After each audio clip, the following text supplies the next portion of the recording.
Welcome back. This next video on electric uke playing is Sara by Fleetwood Mac.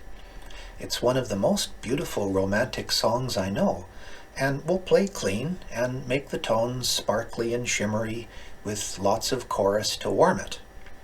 Sometimes I'm cutting corners, and sometimes I'm honestly dealing with the limitations of a four-stringed instrument. But this is how I'm doing it.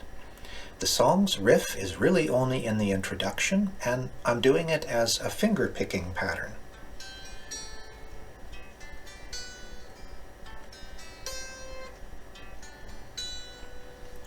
Then we have a chord progression for the verse, and then there's a second simple riff in the bridge/chorus. The song doesn't really have a chorus. By itself, that might sound a bit thin, but we can thicken it with effects, and we're mostly doubling what the piano is doing on the recording anyway. Try it, see if you can improve on what I've done. Tune up and let's play.